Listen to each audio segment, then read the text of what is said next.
En manchette aujourd'hui, plein feu sur le communautaire à Berthierville. Bienvenue à votre bulletin d'information sur les ondes de CTRB, votre télévision locale et régionale. Aujourd'hui, le 21 septembre. On est en plein milieu de la rue Champlain à Berthierville et vous voyez derrière moi, et il y en a tout le long de la rue, des organismes communautaires qui se réunissent aujourd'hui, un pour se faire connaître, pour se faire voir, pour se parler entre eux, les responsables des divers organismes. Donc, c'est une journée vraiment spéciale à Berthierville et on vous le fera découvrir tout au long de ce bulletin d'information. Donc, bonne visite en cette journée qui donne, évidemment, qui permet aux organismes communautaires de prendre, on va le dire, de prendre la rue et de faire connaître leur service. À tantôt. En plus de nombreux kiosques représentant les organismes communautaires du milieu dans le Grand Berthier, on a même eu droit, dans cette journée vraiment spéciale, à la ruelle des artisans.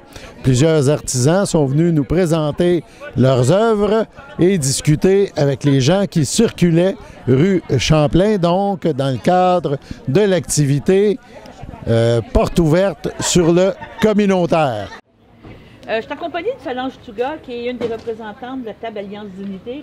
Et on est aujourd'hui à la porte ouverte sur le communautaire organisé par le CABA, le 350e de Berthierville. Et vous allez profiter justement de l'exposition des kiosques des gens dans le communautaire, ainsi que la visite en principe des candidats aux prochaines élections pour poser des questions. Oui. Mais peut-être dire au départ, la table Alliance Dignité, c'est des organismes de Berthierville. Je vais les nommer. Oui, oui. Il y a la Maison de la famille aux Quatre-Vents, le groupe Déclic, le groupe d'entraide dans toute amitié, Place Jeunesse Berthier, le groupe L'Envol, le Centre d'action bénévole d'Aupré, la Saint-Vincent-de-Paul, Travailleurs de rue et le CLSC, le 6 de la Naudière. Donc, c'est tous des gens qui sont vraiment avec une vision, on pourrait dire, sur le communautaire, les besoins, et qui sait, on sait très bien que justement dans le comté de Berthier, les besoins sont grandissants et importants. Oui, puis on est près de la population. Le communautaire agit directement avec la population. Fait qu'on profite aussi des élections pour interpeller les candidats parce qu'il y a des thèmes qui ont été peu abordés et on veut qu'ils prennent position là-dessus. Parfait. Et c'est quoi les 4 questions que vous avez à poser? Il y en a une première question par rapport aux personnes à faible revenu. Donc, que fera votre parti s'il est élu afin que les personnes à faible revenu puissent retrouver leur dignité et améliorer leurs conditions de vie qui, d'année en année, se détériorent? Donc, c'est ça. On a une perte de pouvoir d'achat. On a encore eu la preuve hier avec un 10 d'inflation. Les chèques ne suivent pas, là, en bon français. Non, les augmentations ne suivent pas.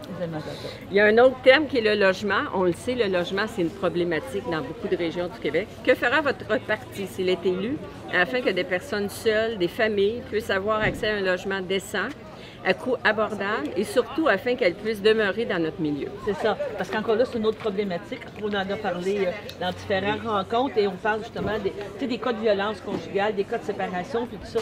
Les gens veulent rester dans le milieu, mais il n'y a pas de place. Là. Non, absolument. Ça cause des problèmes aussi, comme on vient de dire, au niveau de la violence conjugale, au niveau de plein de choses que les gens voudraient s'en sortir, mais ils restent pris dans leur milieu, là, dans leurs problèmes. Et ça prend des loyers abordables. C'est ça. C'est le fun, les nouvelles constructions. Mais c'est pas accessible à tout le monde. Non. Il faut que tu travailles à 2, presque à 3 pour être capable d'en payer un. Ça n'a pas d'allure. L'autre thème, c'est les groupes communautaires. Donc, que fera votre parti s'il est élu afin que tous les groupes communautaires de votre comté aient accès à un financement décent qui leur permettra de poursuivre leur travail pour améliorer le quotidien des personnes les plus vulnérables de nos milieux? Tu es d'accord avec moi si on embarque sur ce thème-là? La problématique que beaucoup d'organismes communautaires, c'est que vous marchez avec projet, vous marchez avec des subventions pour aider et le niveau de salaire que vous êtes subventionné ne correspond pas au niveau du marché. Vous êtes d'accord avec moi? Ne correspond pas aux besoins que vous avez besoin et les sommes ne suivent pas. Là. Puis il y a un roulement, il y a beaucoup de roulement. Puis tu sais, le communautaire, c'est pas du broche à foin, c'est des professionnels qui travaillent et qui s'engagent puis qui y croient.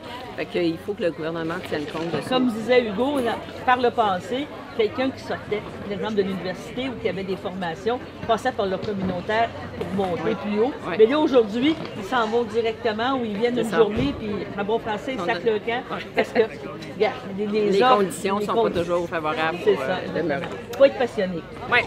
Et le dernier thème, qui est tout aussi important, c'est l'éducation. Fait que si votre parti est élu, nommez des actions prioritaires que vous ferez au niveau de l'éducation, et ce, pour des milliers de personnes de votre comté, dont la MRC de Dautrey. On vient d'entendre que le taux de décrochage scolaire a augmenté. Il faut agir aussi dès le primaire. Fait que l'éducation, c'est super important. Puis ça passe à côté. Là. Présentement, là, on en parle peu. On en parle peu. On a juste su que le ministre ne sera peut-être plus le même ministre après les élections, mais à part ça, on n'a aucune éducation, aucune volonté, alors que le premier ministre, quand il s'est fait élire, je pense en 2018, il mettait l'éducation et la santé. La santé et l'éducation étaient les deux grosses priorités, puis en éducation, bien, ils sont pas mal laissés à eux-mêmes. Puis l'éducation, c'est la population de demain, nos jeunes, il faut y voir, hein, c'est super important. Donc, c'est quand même les 4 points importants que vous présentez. Vous avez envoyé ce communiqué-là à tous les candidats, à tous les gens, vous avez réussi, et là, vous attendez des réponses aujourd'hui. Oui. Le titre, c'est « Alliance Dignité veut des réponses ». Bon, ben je te remercie beaucoup, Solange, puis on va suivre le dossier dans les prochains jours. Merci. On est accompagné de la coordonnatrice de la bibliothèque de Berthierville, Sylvie. Bonjour, comment allez-vous? Très bien, et vous? Merci d'avoir présenté ici, d'être ici pour la journée. La présence ici, c'est de faire connaître la bibliothèque. Vous voulez augmenter, on pourrait dire, le nombre de visiteurs, le nombre de livres? En fait, oui. Présenter aussi un peu ce qu'on fait, ce qu'on offre comme documents à la bibliothèque. Puis, effectivement, si les gens veulent, on peut les inscrire. Pardon. Il y a beaucoup d'activités à la bibliothèque. De plus en plus, puis on souhaite, moi je souhaite que ce soit toujours hyper occupé. C'est pour ça qu'on offre beaucoup de choses. On a beaucoup de services. Nous, on dessert Berthierville et l'île du Pop. Et c'est gratuit. Pour chaque membre de la famille peut avoir sa carte. Puis on prête ensuite 5 documents par carte. Et vous êtes au fait toujours des nouveautés. Je vois que vous avez beaucoup d'achats. La municipalité vous accueille beaucoup dans Exactement. J'ai un budget annuel assez imposant. Puis quand on n'a pas la possibilité d'acheter, parce que ça arrive que les documents qui sont en rupture de stock, pardon, je m'excuse, c'est la guerre, qui sont en rupture de stock, on peut emprunter d'une autre bibliothèque. On peut même emprunter dans la province, ailleurs, où le document existe. Donc, il n'y a pas de raison. Tout ça gratuitement. Donc, il n'y a pas de raison d'abuser de vous, de vous utiliser et continuer de lire pendant toute la période. Exact. Puis aussi, on a beaucoup de services gratuits en ligne. Quand on devient membre de la bibliothèque de Berthierville, on a ensuite accès à un paquet de ressources numériques, de revues, Pensez à quelque chose, on devrait l'avoir. Bon, ben, je vous remercie beaucoup. Ça m'a fait plaisir. Bonne fin de journée. On est en compagnie de Yvan Bertillon. On va parler des Chevaliers de Colomb, le conseil 29-28 Berthier, mais les Chevaliers de Colomb au niveau communautaire, ça s'implique aussi, là. C'est très impliqué. On a cette année donné au-delà de 12 000 en dons. Tout l'argent qu'on ramasse, il va à presque à 100 % dans des dons pour la communauté. On aide beaucoup les gens. L'an dernier, en temps de pandémie, on a donné 35 000 même en temps de pandémie. On fait des activités des activités pour ramasser de l'argent, pour la redonner aux pauvres, aux gens qui sont dans le besoin. C'est un organisme international maintenant. Juste pour vous donner une idée de ce qu'on peut faire en dons, à cause de la guerre de l'Ukraine, les Chevaliers de Colomb à travers le monde ont envoyé 19 millions en l'espace de 6 mois aux Chevaliers de Colomb de la Pologne, qui eux autres s'occupent des gens de l'Ukraine lorsqu'ils sont expulsés ou qui sortent du pays ils ont besoin d'aide. Fait que ça peut être un grand rayonnement, mais l'important, avec une journée comme ici, que c'est les organismes de Berthier, c'est de se faire voir, connaître, discuter avec les gens, parce qu'on peut aider la communauté. Exactement. Quand je vous disais tantôt 12 000 de dons, là, ça a été donné justement en entour de Berthierville. Ils ont joint 5 municipalités. Alors, c'est un apport important. On sait qu'il y a quand même plusieurs membres, là.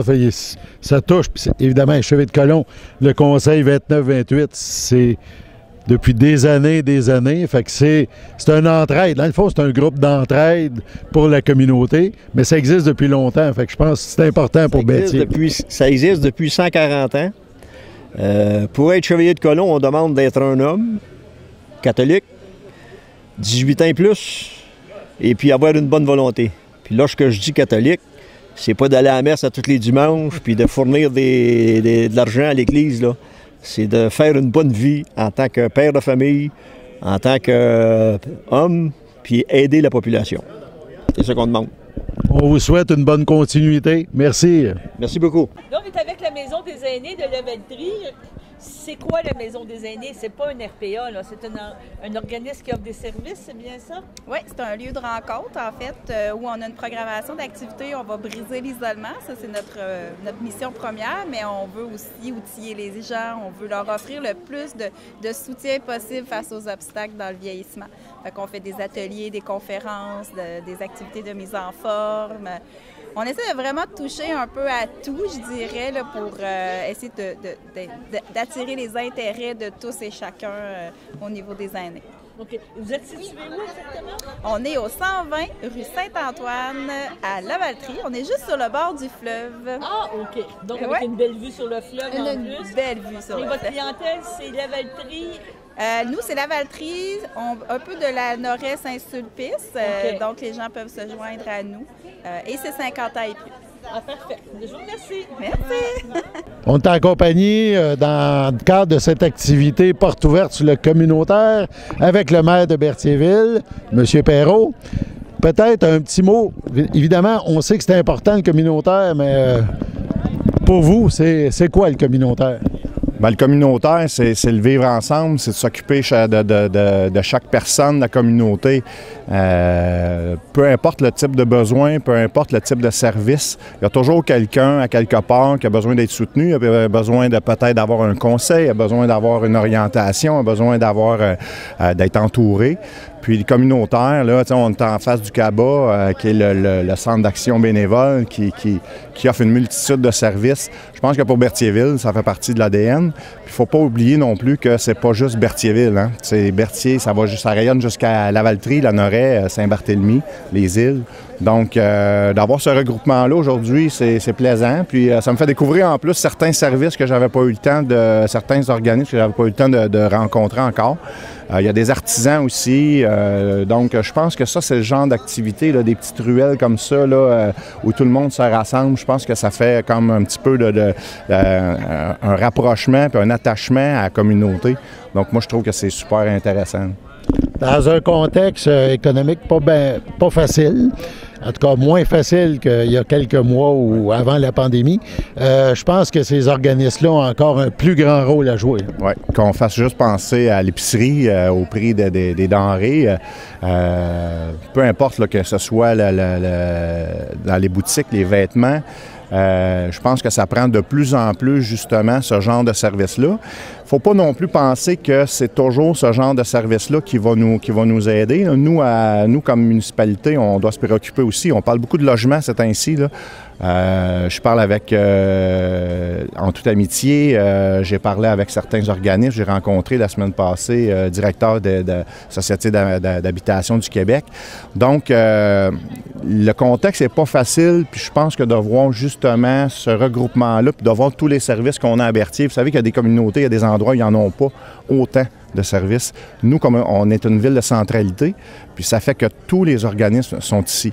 Fait que je pense qu'en faisant quelques pas, tu traverses la rue, il y a un organisme, tu as l'hôtel de ville, il y a l'abbaye de Tout. Donc, d'avoir ça rassemblé dans un secteur, je pense que c'est super important parce que c'est la sécurité, les gens se sentent mieux, les gens, puis ça enraye plein d'autres problèmes. D'avoir ces organismes-là, ça fait que ça fait une richesse en communauté, puis ça fait un mieux vivre ensemble beaucoup plus important. On vous remercie, on vous souhaite une bonne fin de visite. Bien, merci beaucoup. Plaisir. Merci.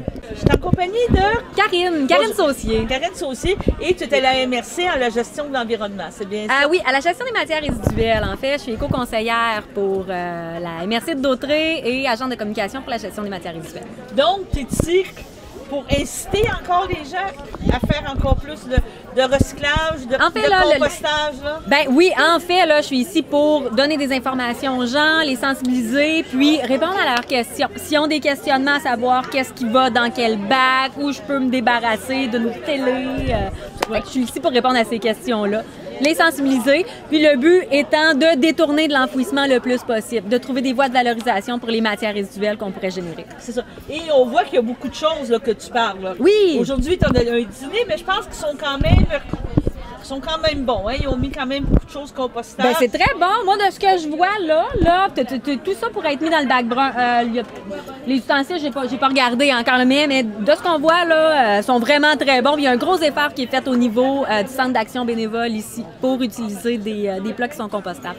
Oui. Donc, tu vas donner des conseils aussi, on pourrait dire, en entreprise ou individuellement? Il y a moyen de faire des demandes à la MRC pour avoir un accompagnement aussi. On donne des petits trucs, on essaie de les aider aussi. Oui. Okay. La plus grosse difficulté, c'est quoi? C'est commencer? Vous voulez dire la plus grosse difficulté auprès des citoyens ou la plus grosse difficulté du citoyen vers le tri? Oui, bien un des deux. Dans le fond, c'est les deux. Là. Je veux dire, c'est quoi la plus grosse réticence? Mettons qu'on dirait ça comme ça. La plus grosse réticence de la part des citoyens, évidemment, c'est de commencer, c'est de démystifier tout ça parce que c'est sûr que ça peut avoir l'air gros de devenir zéro déchet du jour au lendemain. Mais ce qui est important de se rappeler, c'est que c'est pas à pas qu'on va y arriver puis qu'on va essayer d'en détourner le plus possible de l'enfouissement. Donc, c'est ça que le but au total. Moi, on va en avoir, moi, ça va coûter cher. C'est pas que moi, ça va coûter cher, mais c'est plus on va faire des efforts pour l'environnement. C'est surtout ça. Bon, je te remercie, Karine. Merci. Bonne journée. On est déjà rendu au kiosque de l'Envol. L'Envol, est-ce qu'on peut savoir c'est quoi? Oui, groupe d'entraide en santé mentale. Nous, notre secteur, c'est le sud de la MRC d'Autrey. Donc, c'est 9 villes là, aux alentours. On est situé dans l'hôtel de ville de Berthierville et puis ça fait 30 ans cette année. Là, tu peux me parler de santé mentale. Je suis d'accord, c'est le gros sujet. On entend beaucoup parler justement dans les élections, on a entendu beaucoup parler dans la pandémie. Mais c'est quoi concrètement, à quoi vous servez? C'est des gens qui veulent briser l'isolement. C'est des gens qui vivent avec une problématique de santé mentale ou qui ont déjà vécu une problématique de santé mentale. Donc, ça peut être très large, là, dépression. Mais vous ne faites pas de diagnostic? Non, non. Vraiment, on a plus une approche alternative où on demande aux gens c'est quoi qu'ils ont besoin. C'est beaucoup par l'entraide en groupe qu'on fonctionne. Il y a aussi la possibilité de voir une intervenante en individuel, donc soit téléphonique, en personne. Il y a beaucoup d'activités par et pour les membres. Donc, c'est eux qui les organisent. Entre autres, on a des ateliers de peinture avec Marie-Judith. Oui, c'est ça que je vois, c'est ça, oui. Oui, donc c'est ça. Les gens ont la possibilité de venir faire des activités, de venir organiser des activités, participer à justement des kiosques comme ça, faire partie des gens qui vont venir parler, faire la promotion de l'organisme. L'importance d'être ici aujourd'hui, se faire connaître, il y a des gens qui ont dit on ne savait pas vous existiez ou... C'est vraiment notre gros problème dans le communautaire de savoir qu'on existe? Oui, bien c'est sûr qu'on est peu visible en étant dans un hôtel de ville. Puis aussi, c'est pas tout le monde qui est à l'aise de dire qu'il fréquente un organisme en santé mentale. Donc souvent, on n'entend pas beaucoup parler de nous par le bouche à oreille. Donc là, on peut mettre des visages. On peut voir aussi que la santé mentale, ça paraît pas. Ça paraît pas, c'est pas visible. Donc, des fois, il faut avoir eu quelqu'un qui nous a référé pour faire un premier contact avec l'Envol. Puis après ça, les gens partent plus. Ils restent avec nous. Et vous êtes bénévole, c'est ça? Vous faites du bénévolat ou vous bénéficiez de... On bénéficie tous les deux. Elle, depuis peu, est devenue employée à l'Envol. Okay. Mais moi, j'étais membre avant. Là, je suis devenue employée. Moi, je suis membre. Je suis dans le CA. Ça fait 1 an que je suis membre. Et ça a changé ma vie, l'Envol. J'ai des crises de panique, des crises d'angoisse. Je n'étais pas capable de rester toute seule. Et depuis avril, je vis seule en appartement suite au deuil de mon mari. Puis mes parents sont connus à Berthier, fait que je montre à tout le monde qu'il n'y a pas de gêne dans mes problématiques santé mentale, qu'on n'est pas des fous qui se promènent des couteaux, c'est pas ça du tout. Puis, il y a beaucoup je ne veux pas dire de sécurisation, là, mais il y a encore des tabous. Il y a encore beaucoup de tabous, là, c'est ça. Puis moi, je profite de l'occasion pour dire aux gens, ayez pas honte, c'est pas de votre faute. Venez à l'Envol, on vous accueille, on est une grande famille. Il n'y a pas d'honte d'avoir une problématique de santé mentale. C'est pas quelque chose qu'on choisit. Puis que oui, c'est possible de s'en sortir, j'en suis la preuve. Bon ben, merci. Félicitations, beau témoignage. Merci beaucoup. Merci. Bonne journée. Bonjour. En compagnie de Petit Rang de Déclic, toi, tu es plus impliqué dans quel On va dire dans quelle catégorie? C'est pas une catégorie, mais dans quel service? C'est au niveau de prévention de décrochage scolaire. Les ateliers des petits succès, on fait des ateliers de simulation avec des enfants, un suivi avec les parents, le lien avec l'école et les parents. Donc, c'est beaucoup de travail. Oui, mais très agréable. Très agréable. Parce quand on parle de déclic, bien, il y a cet aspect-là. Il y a aussi l'alphabétisation. Oui. Vous avez aussi l'intégration là, maintenant des nouveaux arrivants. Oui, il y a l'alpha-francisation aussi pour l'intégration des nouveaux arrivants. Puis il y a Déclic Action pour le retour au travail.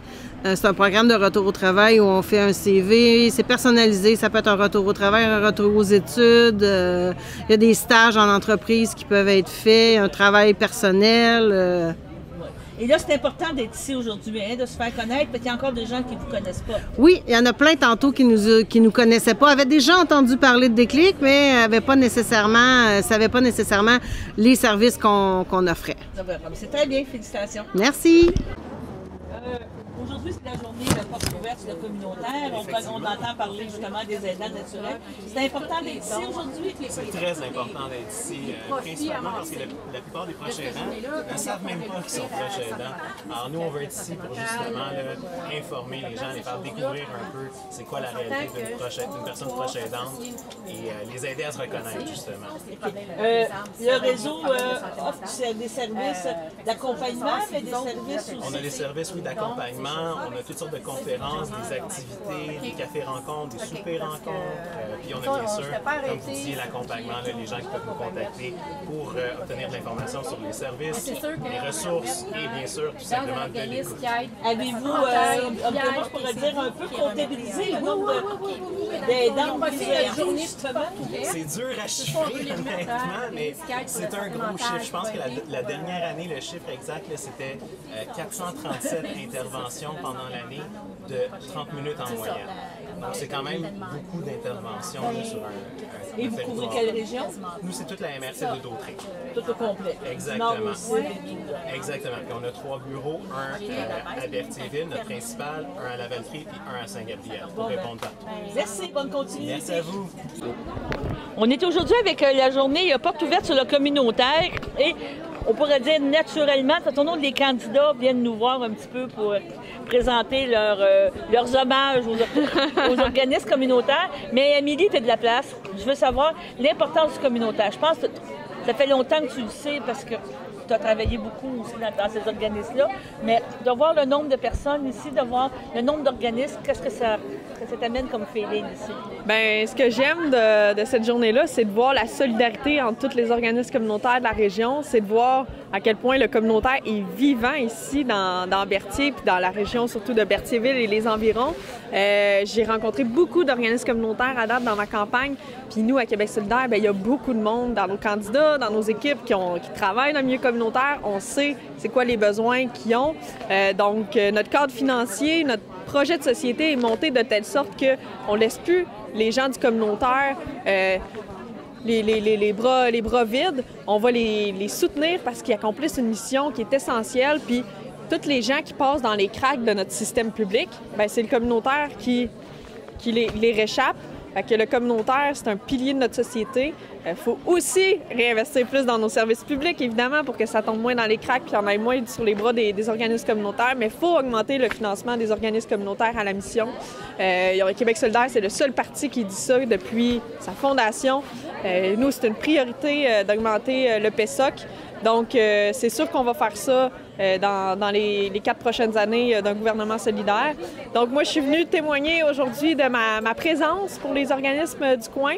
Je me suis beaucoup impliquée, moi, dans le milieu écologiste plus que le communautaire, mais si je m'implique à Québec solidaire, c'est parce que la justice sociale, c'est aussi quelque chose de vraiment important pour moi. Fait que témoigner ma solidarité avec tous ces organismes-là, rencontrer les gens aussi, parler du projet de société de Québec solidaire, bien, c'est pour ça que je suis là aujourd'hui, puis je suis vraiment heureuse de constater l'effervescence de la journée. Je pense que tu as eu un appui important à ta campagne qui va être donné vendredi. Tu as Amir Kadir, qui a été le premier député de Solidaire qui a été élu. Il a été longtemps porte-parole et il va être là vendredi pour t'aider. C'est ça que je comprends? Exactement, vendredi au local électoral à Berthierville, en face du CLSC, à côté du Family Prix. On va avoir la visite d'Amir pour nous aider à l'opération pointage, continuer à appeler des électrices, des électeurs, savoir s'ils vont voter pour Québec solidaire. Donc, ben oui, c'est une invitation à tout le monde. Venez nous aider à continuer les appels. La campagne va super bien. On est très enthousiastes. C'est une bataille entre la CAQ et Québec solidaire ici. Ça va se jouer sur les derniers 1000. On est en sprint final. Donc, je suis bien confiante pour ce qui s'en vient, mais il faut travailler fort encore. D'accord, ben, je te remercie. Ben, merci, Daniel. Je suis en compagnie de Benoît Primo, candidat pour le Parti conservateur pour la prochaine élection. Tu peux me permettre de te dire Benoît? Absolument. On se connaît déjà. On se connaît déjà, oui. Tu es ici là, pour venir rencontrer les organismes communautaires dans le cadre de cette porte ouverte ici à Berthierville. C'est quoi ta première impression? Bien, à la demande de M. Lapierre de la CABA, oui, je suis venu visiter tous les organismes de Berthier-Dautré. J'ai fait déjà quelques kiosques et je suis déjà impressionné par les services qui sont donnés à la communauté. C'est à la base des besoins des gens de la communauté. Ils méritent toute notre attention et tout notre support. Ils font un travail vraiment extraordinaire. Est-ce que tu penses que c'est à être plus valorisé? Le travail qui est fait ici? Je crois que ce n'est pas valorisé, disons, au niveau général, mais je pense qu'au niveau, ce qu'ils font au niveau des communautés, de l'aide à la communauté, ils méritent vraiment toute notre attention. Donc, je te laisse aller finir. Merci de tes impressions. Je te laisse aller finir ta visite. Merci. Mme Yvon. Merci, bye-bye. À bientôt. Il nous manque juste ça pour finir notre émission. D'accord.